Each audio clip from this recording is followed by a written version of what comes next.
भगवान के अनंत नाम हैं। कान्हा, कृष्णा, द्वारिकाधीश, नंद कुमार, वासुदेव कुमार, देवकी नंदन, यशोदा नंदन, माखन चोर, रन छोड़, सारे कुछ बताए आपने और सबकी हमने कथाएं भी सुन ली। लेकिन भगवान का एक और नाम है जो आपने व्याख्यान किया, दीन बंधु। तो उन्होंने कहा कि हाँ, भगवान का एक और नाम है दीन बंधु। तो उन्होंने कहा गुरुदेव ये नाम कैसे भगवान का पड़ा, आप कृपा करके बतला दो। श्रीमद् भागवत महापुराण के अंदर में लिखा है कि परीक्षित ने पूछा सुखदेव भगवान से कि भगवान श्री कृष्ण का नाम दीन बंधु कैसे पड़ गया। तो सुखदेव भगवान कहने लगे कि देखो, भगवान का नाम दीन बंधु कैसे पड़ा, अब उसको ध्यान से सुनो। कहने लगे कि जब भगवान बाल्य अवस्था में थे, संदीपनी मुनि के आश्रम में शिक्षा अध्ययन करने के लिए गए, तो वहां पर में भगवान के साथ में बहुत सारे अन्य उनके सखा थे जो शिक्षा अध्ययन करते, जिसमें श्रेष्ठकर एक विपिन ब्राह्मण का कुमार था जिसका नाम सुदामा था, जो भगवान का परम सखा था। तो यहाँ पर वो कहने कि नाथ सुदामा, तो हाँ सुदामा। तो उन्होंने कहा कि सुदामा कौन है प्रभु, आप ये बतलाइए। तो कहने लगे कि देखो, सतयुग के अंदर में भगवान ने एक शंखचूड़ नाम वाले दैत्य को मृत्यु प्रदान की थी। तो जब शंखचूड़ को पता लग गया था कि ये स्वयंभू नारायण है, जिसने वेद शास्त्रों आदियों को जल के अंदर में डुबो दिया था, और भगवान ने उसको मृत्यु प्रदान करने के लिए जब आए, तो उस समय में शंखचूड़ ने कहा कि नाथ,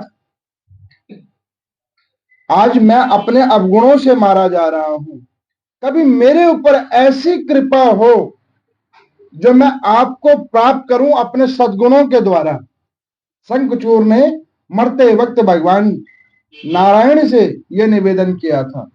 तो भगवान ने कहा कि उचित समय कल्प पे हम तुम्हारी ये कामना भी पूरी करेंगे। आज वही शंखचूड़ जी महाराज सुदामा बन के आए हैं। अब देखो, सुखदेव भगवान जैसे ही सुदामा का नाम कहा तो 2 मिनट मौन हो गए। राजा परीक्षित ने देखा कि गुरुदेव ने नेत्र भी बंद कर लिए हैं और मौन भी हो गए हैं। उन्होंने कहा कि क्या हुआ, हमने जो कोई प्रश्न पूछा आपसे, क्या उसमें कोई आपको कष्ट उत्पन्न हुआ, तो आप इसको छोड़ दो। तो उन्होंने कहा कि नहीं नहीं नहीं, कष्ट उत्पन्न नहीं हुआ। इसको सुनने के बाद मेरे मन द्रवित हो गया कि तुमने क्या पूछ लिया, भगवान का नाम दीन बंधु कैसे पड़ गया, मन द्रवित हो गया। तो सुखदेव भगवान ने कहा कि देखो राजा, अब वो ब्राह्मण कुमार है सुदामा, विपिन ब्राह्मण का वो पुत्र है। विपिन समझते हो, निर्धन, निर्धन को संस्कृत में विपिन कहते हैं। वो कहने की उनके वो पुत्र हैं, भगवान के परम सखा हैं। सखा तो हैं, लेकिन वो सखा समझते नहीं है भगवान को, भगवान को वो भगवान समझते हैं। और देखो, समय कल्प बदला, भगवान मथुरा में आए, मथुरा के अधिपति बने, भक्तों के ऊपर कल्याण करते करते द्वारकाधीश बन गए। लेकिन सुदामा की स्थिति नहीं बदली। उसकी जैसे जैसे आयु बढ़ी, उसको दुखों ने उतना ज्यादा घेर लिया, लेकिन उसकी आत्म का समर्पण केवल और केवल नारायण के प्रति, केवल और केवल भगवान श्री कृष्ण के प्रति। तो राजा परीक्षित ने कहा कि गुरुदेव, ऐसे भाव निष्ठा वैष्णव की कथा आप मुझे भाव के साथ सुनाइए, जिसको सुनने के बाद मेरी आत्मा में जितने भी वैष्णवों के प्रति सद्भाव है, उसमें और समर्पण हो जाए, आप इसको उतने भाव से कथा को सुनाइए। तो यहाँ पर सुखदेव भगवान बड़े भाव से कथा सुना रहे हैं। कहने कि देखो कि सुदामा जी, इधर भगवान तो द्वारकाधीश बन गए, लेकिन इनका भाग्य नहीं बदला। इनकी निर्धनता इनके ऊपर और प्रचुर मात्रा में बढ़ गई। समय कल्प बीता, इनकी सुशीला नाम वाली ब्राह्मणी से विवाह हुआ, कुछ संतानें हुई, मन में बड़ा संतोष है, धैर्य है। जीवन में जो दुख है वो तन का दुख है, लेकिन उसको मन में नहीं जगह दे रखी, मन में जगह नहीं दे रखी, तन के दुखों को तन तक सीमित रख रखा है। देखो मैं कभी कभी देखता हूं, थोड़ी बहुत जब हमें कुछ अशांति मिल जाती है किसी कार्यों से, थोड़ा बहुत दुख मिल जाता है, हमारी वो दुख मन में बैठ जाता है। अरे वो हमारा साथ छोड़ के चला गया, दुखी हैं, उसके पीछे मरे जा रहे हैं। अरे भाया, उसके पीछे मर के क्या करोगे? जो जाने वाला वो तो जाएगा, लेकिन उसके पीछे कुंठित होने से तुम्हारा कभी कल्याण नहीं होगा। वो अपना कल्प पूर्ण करके चला गया और तुम्हें अपना करना है, उसके लिए चिंतित मत हो। चिंतित होने से अच्छा चिंतन करो। देखो दोनों शब्द एक जैसे ही हैं, चिंतित और चिंतन। एक से आपको सांसारिक दुख मिलेगा और एक से आपको परलौकिक सुख मिलेगा, जिसमें भगवान की प्राप्ति होगी। अब ऐसे हैं सुदामा जी, विपिनता बहुत है, ज्ञान उपदेश का कार्य है, ब्राह्मण है, ब्रह्म तत्वों के वेता है, ज्ञान बहुत है, लेकिन विपिनता भी बहुत है। अब वो दिन में याचना करने के लिए जाएं, अब याचना में आज मिले ना मिले, लेकिन भाग्य को दोष नहीं, मिल गया तो भी और ना मिला तो भी, उसको भाग्य का कोई दोष नहीं, भगवान के लिए कोई दोष नहीं कि आज मेरे को ये नहीं मिला, कोई दोष नहीं। अब सुशीला जी के पास में एक दिन देव योग से एक ब्राह्मण उनके दरवाजे पे आए याचना करने के लिए। तो उन्होंने याचना की कि देवी कुछ है तो दे दो। तो उन्होंने कहा कि नाथ, कि देखो एक माह में 2 एकादशी आती है, कृष्ण पक्ष, शुक्ल पक्ष, लेकिन हमारी स्थिति देखो कि हमारे तो महीने में 15-15 दिन एकादशी आती है। उन्होंने कहा ऐसे कैसे? उन्होंने कहा कि जब अन्न नहीं मिलता तो हम ये सोच लेते हैं कि भगवान की इच्छा है कि आज एकादशी का व्रत रखना है। जीवन में कभी द्वादशी आई नहीं, अब वो द्वादशी आई नहीं तो मैं आपको क्या दूं? जब मेरे पास नहीं आई तो आपको क्या दूं? अब इसको देखकर जो याचक थे, जो स्वयंभू नारायण ही याचना करने के लिए आए, उस सुशीला की वाणी को सुनकर उनका हृदय कंपित हो गया। अरे वैष्णव के साथ ऐसा, परम वैष्णव उसके साथ ऐसा। तो उन्होंने कहा कि एक बात सुनो, हमने सुना है कि तुम्हारे पति का एक मित्र है जिनका नाम द्वारकाधीश है। तो उन्होंने कहा कि द्वारकाधीश? हाँ। तो उन्होंने कहा कि कभी हमारे पति ने नहीं बतलाया। अब यहां पर में सुखदेव भगवान कहते हैं कि देखो एक जनमानस की स्थिति है, अगर उसकी किसी बड़े आदमी से संबंध हो जाए, जैसे अब आपको मैं बतलाऊं, आपके साथ गलती से मुख्यमंत्री एक फोटो खिंचवा लें, आप पूरे अखबार में प्रचार करते फिरोगे कि आप कहोगे कि देखो जी हमारे ये जानने वाले, उपलब्धियां गिनाओगे। लेकिन दूसरी ओर ये सुदामा है, मन में इतना संतोष, वो किसी को बतलाते नहीं है कि जो द्वारकाधीश है वो मेरे सखा है। मैं कई बार कहता हूं, आप लोग पूजा पाठ करते हो, तप साधन करते हो, दान देते हो, परोपकार का कर्म करते हो, ये किसी को बताओ मत, इसको अपने अंदर सहेज के रखो। क्यों? ये बताने की चीज नहीं है, ये सहेज के रखने की चीज है। जितनों को बताओगे उतने में बढ़ जाएगा। ज्ञान जरूर दो, ज्ञान जितना बांटोगे उससे तुम्हें भी कुछ भाग मिलेगा। अपने तप साधन का फल मत बताओ, वो बढ़ जाएगा, क्योंकि पाप बढ़ता नहीं और पुण्य हाल बचता नहीं। पुण्य बड़ी जल्दी से, देखो, एक गंध होती है और एक दुर्गंध होती है। गंध हल्का है और दुर्गंध भारी है। जैसे किसी इत्र का गंध हो, वो हाल फटाफट चारों तरफ फैल जाएगी, लेकिन कुछ ही देर में वो खत्म हो जाएगी। लेकिन दुर्गंध है, एक बार फैल गई तो उसको निकलने में बहुत टाइम लगेगा, बहुत समय लगेगा उसको निकलने में। ठीक उसी प्रकार पुण्य गंध है और पाप कर्म दुर्गंध है। वो एक बार जो प्रवेश कर जाती है तो वो बांटने से भी नहीं बढ़ती। गंध के स्पर्श में जो आएगा तो उसका भी शरीर सुगंधित हो जाएगा, लेकिन दुर्गंध के पास में बहुत कल्प तक रहेगा, तब उसके ऊपर दुर्गंध चढ़ेगा। आप कहोगे पंडित जी ये कैसे? तो देखो, अब आप देखो, सफाई कर्मचारी होते हैं, आप क्या उनके शरीर से दुर्गंध देखते हो? नहीं आती है उनके शरीर से।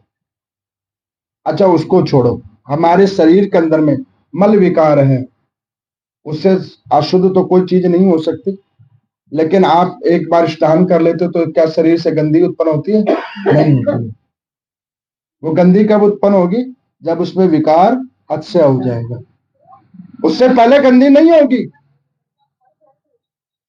लेकिन उसी के दूसरी ओर जाओ, आपने इस शरीर को अभी हाल स्नान किया है, कोई भी साबुन लगाया, कोई भी जो भी कुछ लगाया, लेकिन उसका गंध हाल 5 मिनट में पता लग जाएगा। हाँ भाई बंदा नहा के आया, उसकी गंदी आ जाती है ना। यही है भाग। तो वो सुदामा जानते हैं कि भगवान की भक्ति वो गंध के समान है, जिसको अंदर सहेज के रखो, बाहर नहीं रखो। इसीलिए कहते ना, परफ्यूम कपड़े पे नहीं छीटो, स्किन के ऊपर छिड़कना चाहिए, जो उसकी महक अपने आप अंदर में रहे। कपड़े पे छीटोगे तो थोड़ी देर में खत्म हो जाएगी। और ये बात बिल्कुल सत्य है। भगवान का भजन और नाम संकीर्तन अंदर होना चाहिए, उसका बखान नहीं होना चाहिए। मैं इतने देर पूजा करती हूँ, मैं इतना नाम दान करती हूँ, मैं उसको कहती हूँ, मैं इसके लिए करती हूँ। अरे किसी को मत कहो, अपने लिए करो, उसकी किसी को बखान मत करो। मैं ये पाठ करती हूँ, मैं ये नाम जाप करती हूँ ना। आप जो करते हो अपने लिए करते हो, उसको अपने अंदर समेट के रखो, उसका बखान नहीं होना चाहिए। ऐसे हैं सुदामा जी, वो जानते हैं। उन्होंने कभी नहीं बतलाया अपनी धर्म पत्नी को कि उनका ऐसा मित्र है जो स्वयंभू नारायण है। आज सुशीला जी ने पूछा, सुदामा जी आए, भिक्षा पात्र खाली है, आज भिक्षा में कुछ नहीं मिला। आए, उन्होंने पूछा कि प्रभु, हमने सुना कि आपके कोई सखा है।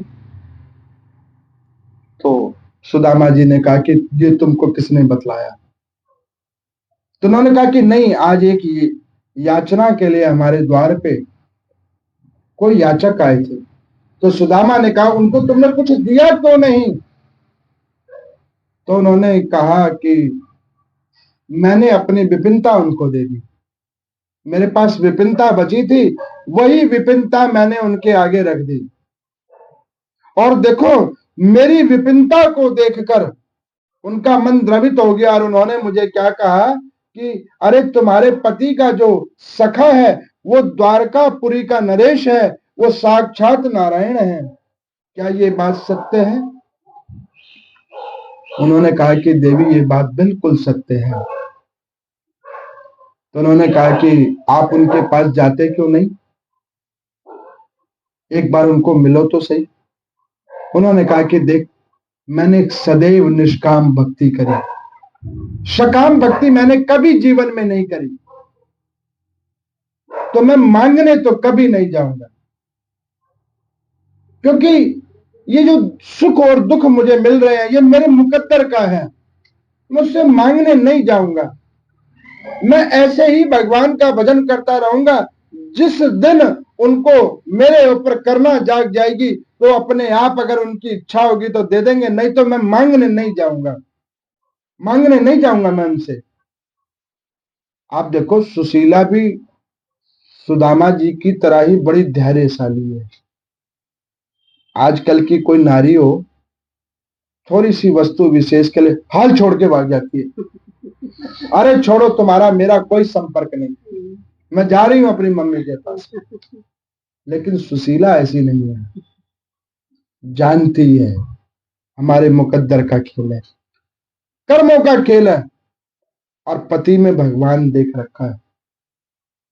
वो जानती है साधारण नहीं है, ज्ञानी है, लेकिन कर्मों का दोष है, जब भी सहज रूप में भोग रहा है और हमें भी भोगना पड़ रहा है। विश्वास। सुशीला ने कहा कि प्रभु आप ठीक है, आप मांगने नहीं जाओगे, लेकिन ये किस शास्त्रों में लिखा है कि भक्त केवल मंदिर में मांग नहीं जाता है? भक्त मंदिर में भगवान के दर्शन के लिए भी तो जा सकता है, पूजन करने के लिए भी तो जा सकता है, वो अपने भाव को समर्पित करने के लिए भी तो जा सकता है, जरूरी थोड़ी ना याचना ही करने के लिए जाए। ये बात को सुनकर सुदामा जी ने कहा कि आज मुझे पता लग गया कि तू मेरी वास्तविक पत्नी है। उन्होंने कहा कि ठीक है, मैं भगवान के दर्शन के लिए जाऊंगा, लेकिन देख मेरा जो सखा है ना, वो साधारण नहीं है, वो द्वारिका का नरेश है। पता नहीं वो मुझे पहचानेंगे कि नहीं पहचानेंगे, और मैं अपनी विपिनता के साथ वहां कैसे जाऊं खाली हाथ। इस बात को सुना, सुशीला गई, 4 घरों से 4 मुट्ठी तंदुल को लेके आई, चावलों को 4 मुट्ठी। एक अंक वस्त्र उसका पड़ा हुआ है जो कई जगह से फटा हुआ है, उसके अंदर में वो चावल रखे। सुखदेव भगवान कहते कि देखो राजा परीक्षित, भगवान जब परीक्षा लेते हैं ना भक्त की, तो उसकी बिल्कुल अंतिम सीमा तक भक्त की परीक्षण होती है, और पीछे खुद खड़े रहते हैं देखने के लिए कहीं ये फेल नहीं हो जाए, ये गिर नहीं जाए। लेकिन परीक्षा बड़ी कठिन होती है, और जब उस परीक्षा से वो भक्त पास हो जाता है तो भगवान ऐसे दोनों भुजाओं को खोलते हैं और हाल उसको गले से लगा लेते हैं। परीक्षा तो देनी पड़ेगी। जो परीक्षण से डर गया वो भक्त काहे का, जो संघर्ष से डर गया वो उत्तम मानव काहे का। अब यहां पर में सुदामा जी ने वो पोटली में 4 मुट्ठी चावल को लिया, भाव निष्ठा से निकल पड़े घर से। चलते चलते दिन से शाम हो गई, मन में विचार आ रहे हैं कि आज तक मैं कभी कन्हैया के पास वैसे नहीं गया। सुशीला ने कहा तो सही दर्शन के लिए जाओ, लेकिन दर्शन तो क्या है, एक दर्शन भी मेरी कामना बन के हो गई। कहीं कन्हैया मुझे ये सोच के ना समझ ले कि ये आज मेरा दोस्त मेरे पास फिर मांगने तो नहीं आया है। अब वो ये विचार कर रहे हैं, लेकिन चलते चलते थक चुके हैं। अब वो विचार करते करते करते करते एक बड़ के वृक्ष के नीचे सो गए, और भगवान सब कुछ देख रहे हैं। आज आपकी जो परिस्थिति है ना, आप क्या सोचते हो कि भगवान नहीं देख रहे हैं? वो सब देख रहे हैं। वो आपके हर सुख दुख से, हर क्षण से, हर पल से पूरा अनुभव ले रहे हैं कि मेरे भक्त के साथ क्या हो रहा है। लेकिन वो मौन बैठे हुए हैं, देखना चाह रहे हैं कि ये अपनी भक्ति की प्रकाष्ठा कब तक कर सकता है। ये परम भक्त की स्थिति है जो सुदामा है। अब वो थके के वो वहां पे सो गए। भगवान ने देखा कि भाई दूर तो बहुत है, इसको तो आते आते ही कई दिन हो जाएंगे, और इसने तो कई दिनों से उपवास कर रखा है, आएगा कैसे। भगवान ने हाल माया देवी को बुलाया। सोते हुए सुदामा जी को हाल सुबह में द्वारकापुरी पहुंचा दिया। अब जब सुबह में उठे सुदामा जी, तो देखने लगे दूसरे प्रकार के लोग टोपियां पहन के घूम रहे हैं, अच्छे कपड़े पहन के घूम रहे हैं। सुदामा जी ने कहा कि मैं सोया तो कहीं और था, ये आ किधर गया। लेकिन बड़े भोले हैं, उन्होंने सोचा कि मैं थक ज्यादा गया था, तो मैं चलते चलते शायद पेड़ के बजाय किसी नगर किनारे आके सो गया। ये मन में विचार नहीं आया कि मैं सोया तो बड़ के वृक्ष के नीचे था और आ कहीं और गया। देखो, भक्त इतना सरल होना चाहिए, उसको ये महसूस ना हो कि भाई ये कैसे हो गया और वो कैसे हो गया। ऐसे बहुत सारे भक्त हैं। अब यहां पर मैं सुदामा जी आगे उठ गए, तो उन्होंने देखा कि भैया यहाँ तो दूसरी ही दुनिया है, बड़े बड़े महल हैं। तो उन्होंने किसी को पूछा कि भैया ये कौन सी नगर है। तो उन्होंने कहा कि ये द्वारका 6। गुजराती में 6 बोलते हैं हर चीज के पीछे 6। तो उन्होंने कहा कि हमें तो द्वारका में जाना था, ये द्वारका 6 में तो नहीं आ गए। तो उन्होंने कहा कि भैया ये द्वारकापुरी है, द्वारकापुरी। तो उन्होंने कहा कि देखो इसमें हमारे कन्हैया का कौन सा घर है। तो उन्होंने कहा कि देखो कन्हैया नाम का इधर कोई भी नहीं रहता। तो उन्होंने कहा कि अच्छा एक चीज बताओ, इस नगर के जो राजा हैं वो कौन है। तो उन्होंने कहा कि द्वारकाधीश भगवान। क्या कहा? द्वारकाधीश भगवान। अब इन्होंने सोचा कि द्वारकाधीश तो केवल भगवान श्री कृष्ण ही हैं। तो उन्होंने कहा कि देखो द्वारकाधीश भगवान श्री कृष्ण भगवान। उन्होंने कहा कि देखो हमने तो कभी कृष्ण नाम से तो सुना नहीं, हमने तो द्वारकाधीश नाम से सुना। आप देखो द्वारकाधीश जाओ तो वहां पे आपको कृष्ण शायद ही कोई कहता मिलेगा। सब क्या कहेंगे? द्वारकाधीश भगवान की जय। जगन्नाथ जी में जाओ, जगन्नाथ भगवान की जय। वहां पे कोई कृष्ण कहता हुआ नहीं मिलेगा आपको। अब उन्होंने कहा कि भैया द्वारकाधीश भगवान, अच्छा भगवान तो वही हो सकते हैं। उन्होंने कहा अच्छा एक काम करो, भगवान ही वाला बता दो। उन्होंने कहा देखो महाराज, यहां से जो देख रहे हो ना ये महल, और जहां तक तुम्हारी आंख जा रही है वहां तक वो सब उन्हीं भगवान का है। सुखदेव भगवान कहते हैं कि देखो ये बात बिल्कुल सत्य है, जहां से तुम देख रहे हो और जहां तक तुम्हारी दृष्टि जा रही है वो सब भगवान का है। अच्छा जिसे तुम नहीं भी देख पा रहे हो वो भी भगवान का है। अब सुदामा जी ने सोचा कि भैया सभी भगवान का है, तो इनमें भगवान कहाँ ढूंढूं। भगवान समझ गए कि भैया ये बेचारा ढूंढते ढूंढते दुखी हो जाएगा। तो भगवान ने क्या क्या, प्रथम महल में ही आ गए। मैंने पीछे कथा में बतलाया था ना, भगवान श्री कृष्ण की संतति। भगवान सम रूप से सारे महलों में रहते हैं, सब जगह रहते हैं व्याप्त, सारी राज रानियों के पास में।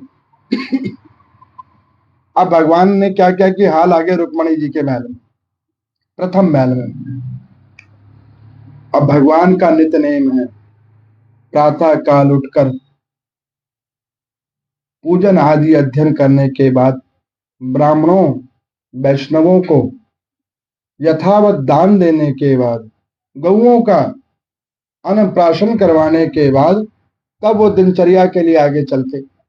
और उस नगर का नियम है कि गौ ब्राह्मण तुलसी का सम्मान होता है।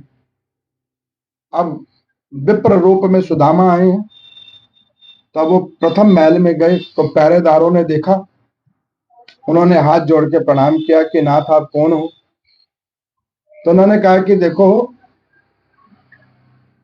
हम गोविंदपुरी से आए हैं और हमारा नाम सुदामा है। तो उन्होंने कहा कि आपको क्या याचना करनी है? तो उन्होंने कहा कि याचना तो नहीं करनी, हमें भगवान के दर्शन करने हैं। और आप भगवान को कैसे जानते हो? तो उन्होंने कहा कि देखो ये जो द्वारकाधीश भगवान है ये मेरे सखा हैं। अब इस बात को सुना तो वो द्वारपाल ने मन में सोचा कि जो त्रिलोकी का नाथ है, द्वारकाधीश है, जिसके पास में असंख्य असंख्य धन वैभव है, उसका मित्र ऐसा फकीर है। उन्होंने कहा कि भैया आपने गलत एड्रेस पे आए हो, ये एड्रेस ठीक नहीं है। तो उन्होंने कहा कि देखो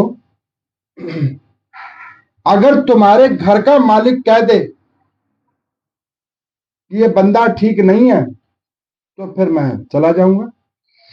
अब ये कह के पहरेदार को तो भेजा। अब सुदामा जी सोच रहे हैं कि पता नहीं इतने वर्ष बीत गए, भगवान को हमारी याद है भी कि नहीं, और मैं कभी तो उनके दर्शन करने के लिए भी नहीं आया। क्या पता वो ये कार्य क्षेत्र में मेरे लिए कहीं वो भूल तो नहीं गई मेरे को। लेकिन कोई बात नहीं, अब मैं आ गया हूं, इनके दरवाजे आ गया हूं, तो मैं इंतजार करना मेरा कर्तव्य है। अगर वो कह देंगे कि ये मेरा जानकार नहीं है तो मैं अपना मुकद्दर समझ के वापस चला जाऊंगा। और ये सत्य बात है। आप आओ तो सही, आओ ना, आओ भगवान के आगे रोज आओ, उनके आगे खड़े हो, धैर्य के साथ इंतजार करो। आज नहीं, कल नहीं, परसों, क्या पता कभी किसी दिन सुनवाई हो जाए। और इनका तो काम ही है सुनवाई करना, दीनों के ऊपर कृपा करने वाले हैं ये। अब वो पहरेदार के अंदर में सभा लगी हुई है। अब भगवान तो लेके आए हुए हैं, उन्हें सब पता है। पहरेदार ने कहा कि नाथ, उन्होंने कहा बोलो। एक विप्र आए हैं, द्वार पे खड़े हैं, जिनके मस्तक के ऊपर में कोई पाग नहीं है, कोई टोपी नहीं है, और वस्त्रों की हालात छत विछत है।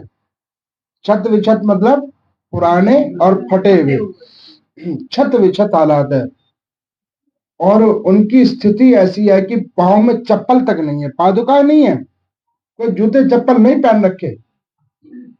और वो आपका मित्र बतलाता है, उसका नाम सुदामा है। ये बात जैसे ही भगवान ने सुना, हाल उन्होंने अपने पादुकों को छोड़ा, जूते चप्पल छोड़े और हाल भागे। ऐसे भगवान भागे कि उनका अपना अंक वस्त्र वहीं पे छूट गया। और वो भगवान भागते भागते आ गए, मेरा मित्र सुदामा आ गया, मेरा मित्र सुदामा आ गया। भगवान ऐसे उठ के भागे, वो सारे सभासद हाल खड़े हो गए। ऐसा कौन सा भक्त है जिसके लिए भगवान ऐसे दौड़ के भागे? और मैं कहता हूं कि ऐसी दृढ़ निश्चय करके रखना, एक दिन भगवान आपके लिए भी ऐसे आएंगे। वो सारे प्रतिबंधों को छोड़कर आएंगे। आप मन में संकल्प करके रखना, ऐसे ही कृपा करने के लिए आएंगे। और मैं तो कहता हूं कि नाथ, और कुछ मिले इस जीवन में या ना मिले, लेकिन अंतिम समय में एक बार ऐसे जरूर आ जाना,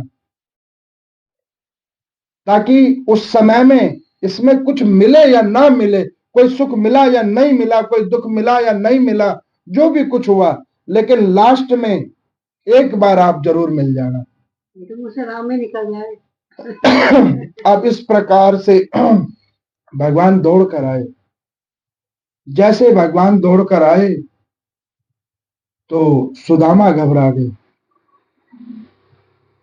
वो घबरा क्यों गए कि ये क्या हो गया, मेरे पीछे भगवान भाग के आ गए। देखो, भक्त ऐसा होता है, उसके मन में भाव आ जाता है कि मेरी वजह से मेरे मेरे भगवान को कोई कष्ट नहीं होना चाहिए। भक्त ऐसा होना चाहिए। अब यहाँ पर भगवान आए, भगवान ने हाल उसको पकड़ा सुदामा जी को और गले से लगा लिया। मेरा दोस्त सुदामा, मेरा भक्त सुदामा। स्नेह के साथ भगवान उन्हें लेके आए अंदर में। उसी वक्त भगवान ने आदेश दिया, ये सभा स्थगित की जाए, तुम लोगों से कल बात करेंगे, तुम जा सकते हो। सब चले गए।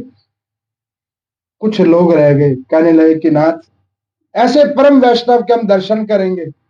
उनको छोड़ के बाकियों को भगवान ने कहा, जाओ अपने अपने कामों पे जाओ।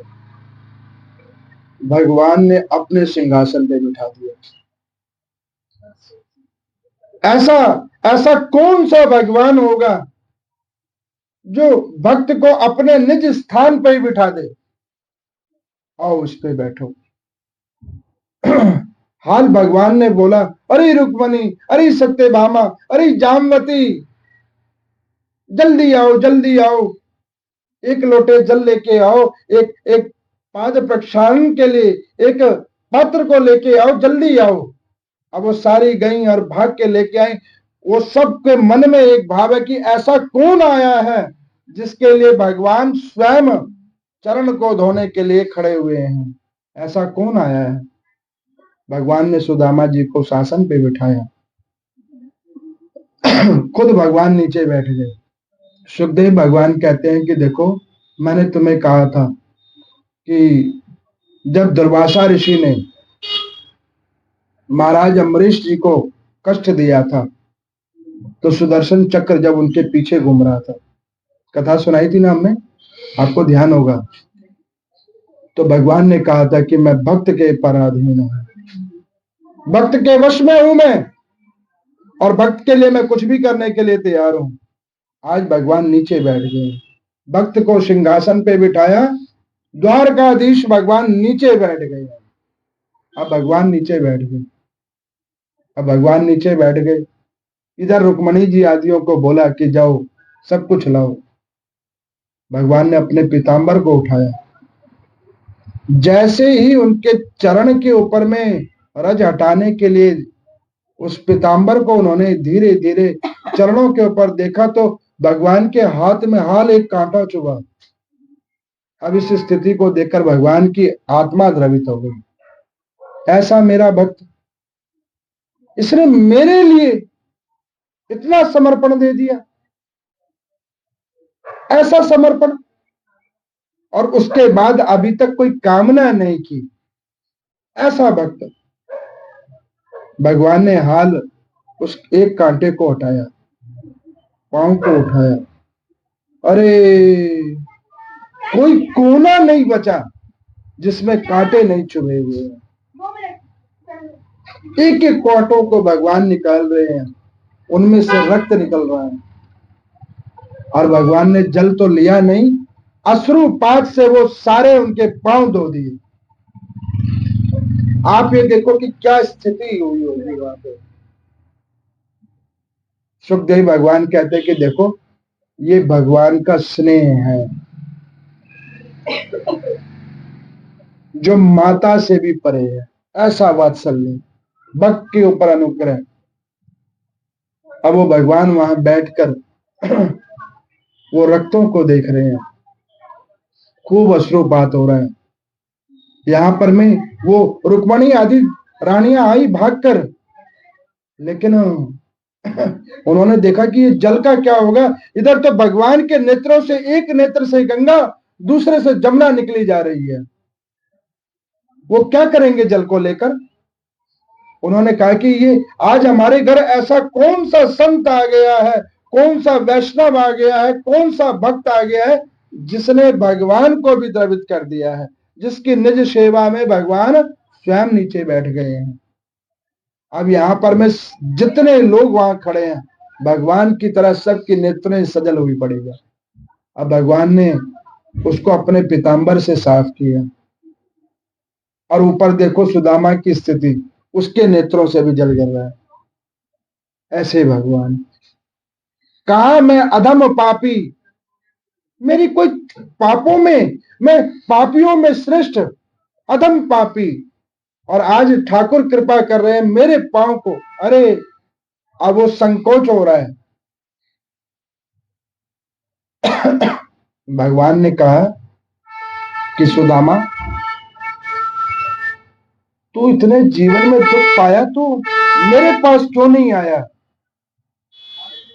तुझे मेरी याद नहीं आई क्या?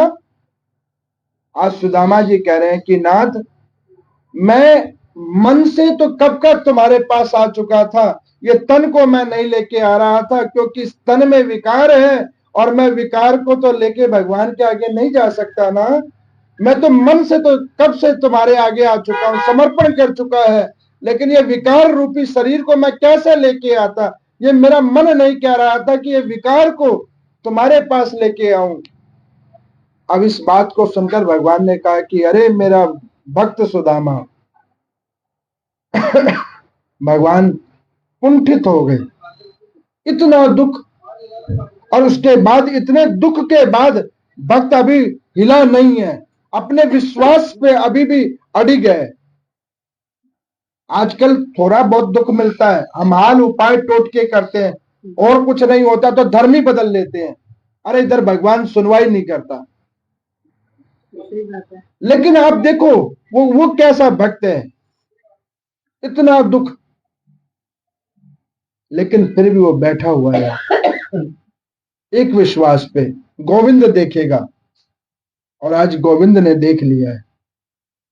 अब यहां पर मैं, भगवान ने कहा कि अच्छा सुनो, तुम अभी चल के आए हो ना, थक गए होगे, रुको रुको। रुक्मणियों को कहा कि एक काम करो कि तुम स्नान के लिए इनकी तैयारी करवाओ। अब इतनी जैसे कहा तो भगवान ने सोचा कि एक बार भाव विभोर हो गया मेरा भक्त, तो मैं इसको पूछ लूं, इसके भाव विभोर को खत्म करूं। उन्होंने कहा कि अरे मित्र, एक चीज बतलाओ कि तुम्हारी शादी हुई कि नहीं हुई? तो उन्होंने कहा कि अरे कन्हैया, तू क्या पूछे, शादी भी हो गई, बच्चे भी हो गए। तो उन्होंने कहा कि तेरे बच्चे भी हो गए, तूने मुझे बुलाया नहीं। तो उन्होंने कहा कि तुमने कहा बुलाया, तुम्हारे तो पोते भी हो गए। तो भगवान हंस रहे हैं। तो उन्होंने कहा चलो कोई बात नहीं, अब मिलवा देते हैं। तो कन्हैया देख, मेरी तो एक धर्म पत्नी है, एक ब्राह्मणी है, सुशीला उसका नाम है, 4 मेरे बच्चे हैं, लेकिन तेरी कितनी शादी हुई है? उन्होंने कहा कि अब 1-2 हो तो मैं परिचय करवाऊं। तो उन्होंने कहा कि कितनी है लाला तुम्हारी? तो उन्होंने कहा कि देख, अगर मिलना शुरू करोगे तो 1 साल लगेगा, पूरा नहीं मिल पाओगे। तो एक काम करो कि अच्छा एक ही जगह बुला लो, उनको कहो कि वो स्नान का जल वही लेके आ जाए। अब 16,108 कलश के जल आए। भगवान ने देखा, उन्होंने कहा कि अरे प्रभु, इतने जल से तो शरीर भी नहीं बचेगा, इतने से मैं नहाऊंगा कैसे? तो भगवान ने कहा कि अच्छा रुको रुको रुको।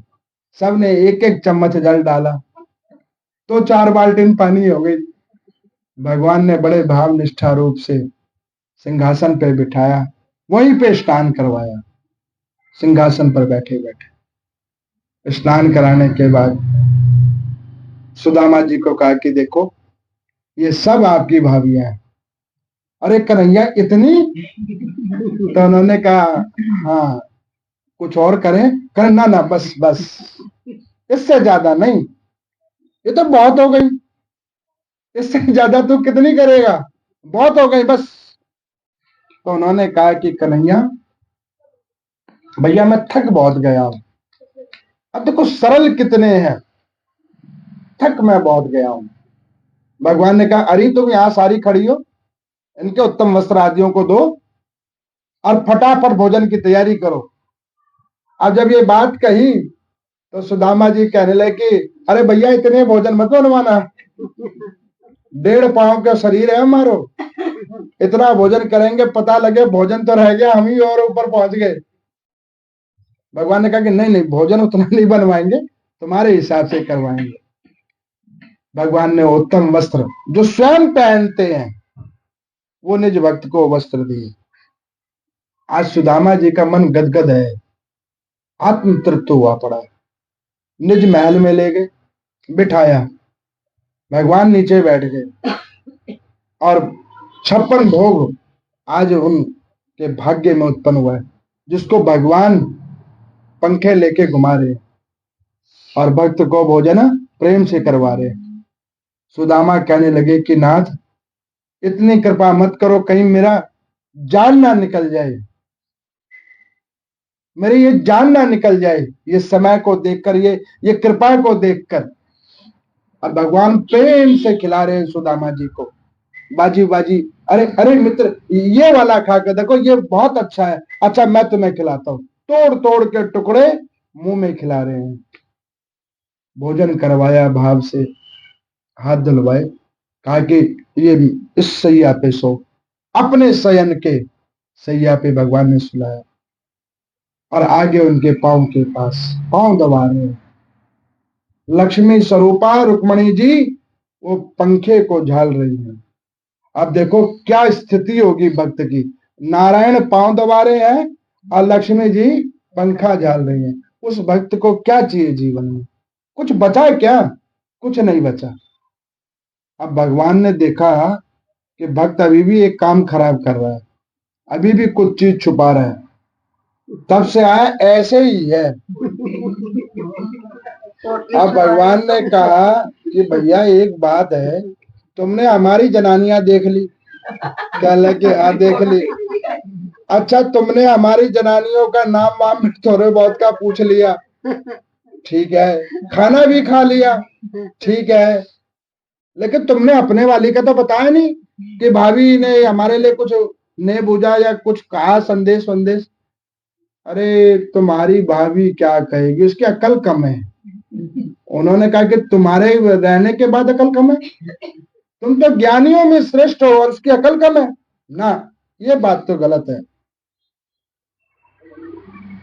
अब एक संत कहते कि नाथ इस चादर में इतने मैल हो चुके हैं, मैं वो चादर लेके कैसे आ जाऊं आपके पास। उसी वजह से वो नहीं दिखा रहे हैं सुदामा जी कि इस चादर में बहुत सारे मैल हैं, और मैल तो मैल साथ में छेद भी हैं, पापों के छेद हैं, क्या मैं दिखाऊं आपको। अब वो हाथ यूं करके खड़े हैं, अब भगवान उधर हाथी की ओर देख रहे हैं और भगवान सब कुछ देख रहे हैं। उन्होंने कहा कि अच्छा एक बात बताओ, तुम्हारे 4 बच्चे भी हुए, कहने हाँ हुए, तो तुम को कभी मेरी याद नहीं आई और तुम अकेले आके भाभी को भी साथ नहीं लाए। तो अरे कन्हैया मैं क्या बताऊं, जैसे उन्होंने कहा कि अरे कन्हैया मैं क्या बताऊं, उन्होंने कहा अरे हाथ ठीक करके बैठो, हाथ ठीक करके बैठो, क्यों ऐसे करके बैठे हो। और जैसे ही हाथ बातों बातों में उनका हाथ यूं हुआ, हाल भगवान ने हाथ यूं लगाया, वो 4 मुट्ठी तंदुल भगवान के हाथ में आ गए, पोटली हाथ में आ गई। जैसे ही पोटली आई भगवान ने एक मुट्ठी हाल खा लिया, त्रिलोक का भुवन और सुख हाल उन्होंने दे दिया उसी वक्त। और जब एक त्रिलोक का भुवन दिया पहली मुट्ठी में, तो हाल रुक्मणी जी वहां खड़ी थी, वहां हाल रुक गई, अरे प्रभु सारा दोगे तो आपा किधर जाएंगे, इसको दो दो दो दो। एक संत कहते हैं कि रुक्मणी जी ने इसलिए भी ले लिया कि संत वैष्णव का प्रसाद पूरे परिवार को खाना चाहिए। किसी संत वैष्णव का प्रसाद जब मिले तो उसको भाव से पूरे परिवार को ग्रहण करना चाहिए। पता नहीं किस भाव से तुम्हें मिला है, पूरे परिवार को ग्रहण करना चाहिए। अब यहां पर मैं वो तंदुल वाली भगवान ने ले ली, एक मुट्ठी खा ली। अब उन्होंने कहा कि सुदामा तू अभी भी नहीं सुधरा, अभी भी नहीं सुधरा।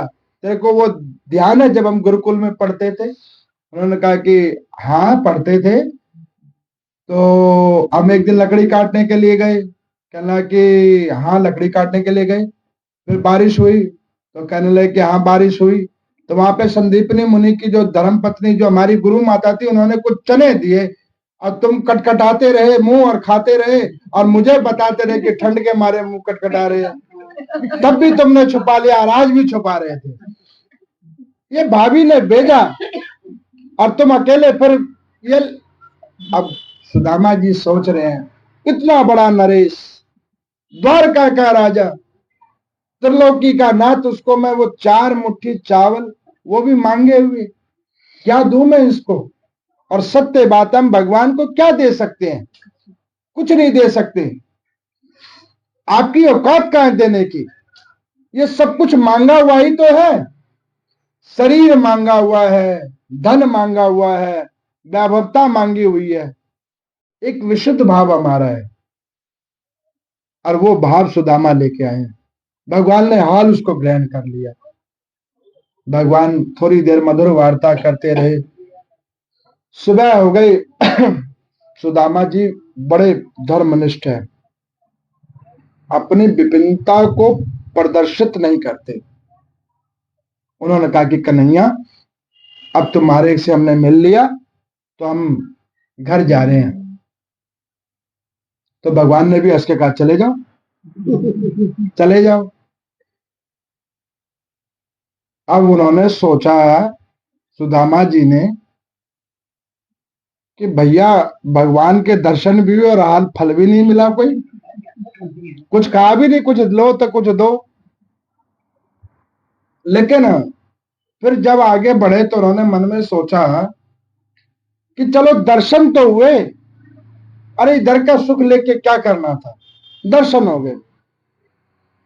अब आज जब सुदामा निकले हैं तो रंग रूप उनका चेंज हो गया, कपड़े भगवान वाले हैं, सब कुछ ठीक है। तो शरीर में थोड़ी स्पीड बढ़ गई है। हाल भागकर पहुंच गए गोविंदपुरी, जहां से आए थे। अब गोविंदपुरी के अंदर में जब पहुंचे तो देखा कि भैया जहां मेरी टूटी फूटी कुटिया थी वहां तो बड़े बड़े महल बने हुए, इतने सुंदर महल। उन्होंने सोचा कि दोबारा घूम के द्वारका 6 में तो नहीं आ गया। अब उन्होंने किसी को पूछा, भैया ये कौन सा नगर है? उन्होंने कहा जी ये सुदामापुरी है। उन्होंने कहा ये कब पैदा हुआ? कहने लगे ये तो नहीं पता, लेकिन ये सुदामापुरी है। तो इनके महाराज कौन है? तो उन्होंने कहा कि महाराज सुदामा, इनके महाराज है महाराज सुदामा। अरे सुदामा तो हमारा नाम है, लेकिन हम महाराज कब बन गए? अब जैसे वो आए तो ऊपर से सुशीला जी देख रही हैं महल से, राज रानी, उनके जीवन की एकादशियों का फल भगवान ने द्वादशी रूप में दे दिया। जो कमी थी जीवन की वो सारी परिपूर्ण कर दी, राज रानी। हाल सुशीला भाग के नीचे आई, आकर उन्होंने प्रणाम किया। इन्होंने कहा ये लेडी कौन है, इसको तो हमने कभी देखा नहीं। उन्होंने कहा कि हरी देवी तुम कौन हो? तो उन्होंने कहा प्राणनाथ हम तो आप ही की धर्म पत्नी है, हमारी हमारी वाली तो ऐसी नहीं थी। तो उन्होंने कहा कि नहीं नहीं प्रभु, हम आप ही की धर्म पत्नी है, हमारा नाम सुशीला है। अब सुदामा जी ने सोचा कि कन्हैया के पास से तो हमारे, तो उन्होंने 1.5 रुपया नहीं दिया और ये मेरे पीछे से इसने इतना कैसे कर लिया। उन्होंने कहा कि देख सुशीला, मैं चला क्या गया, तूने मेरे पीछे ये क्या किया? ये किसी दूसरे पुरुष से तो विवाह नहीं कर लिया? क्योंकि मेरे पास तो विपिनता थी। तो उन्होंने कहा अरे प्रभु ऐसे क्यों मेरे को निंदित करते हो? ऐसे पाप कर्म हम क्यों करेंगे? तो उन्होंने कहा कि नहीं नहीं, ऐसा नहीं है, मेरे पास तो इतना पैसा नहीं था और कन्हैया ने तभी कुछ दिया नहीं है। तो उन्होंने कहा कि अच्छा चलो, ये सब कन्हैया ने दिया है, और रातों रात वो दे गए। अरे भाग्यवान, मैं अभी आया हूं तो उन्होंने मेरे को, मैंने कहा मैं जा रहा हूं तो उन्होंने कहा चले जाओ, तब तो उन्होंने कुछ दिया नहीं। अब भगवान ऐसे ही होते हैं, आप मांगोगे तभी देंगे क्या? आप एक बार मन से विचार कर लो, अपने आप आपके भाग्य में जो है वो दे देंगे, आपको पता नहीं लगने देंगे, हाल वो भर देंगे। अब यहां पर जैसे आए तो उन्होंने कहा कि देख, अगर ये ये द्वारकाधीश भगवान ने दिया है तो उनको मेरी इच्छा शक्ति पे यहां प्रकट होना पड़ेगा, और तेरे सतत धर्म के लिए उन्हें प्रकट होना पड़ेगा। तो सुशीला ने कहा कि महाराज इतने गंभीर मत बनो, अंदर में भगवान पहले ही बैठे हुए, तुमसे पहले आके बैठे हुए हैं, जल्दी चलो। अब जैसे सुदामा जी गए तो घर के मंदिर में द्वारकाधीश भगवान बैठे हुए हैं। बोले द्वारकाधीश भगवान की जय। आज सुदामा को अनंत सुख दिया है, भक्त सुदामा को। तो सुदामा जी ने उनका नाम रख दिया दीन बंधु। दीन बंधु, राजा परीक्षित को सुखदेव भगवान ने कहा कि ये नाम सुदामा जी ने दिया भगवान को, दीन बंधु।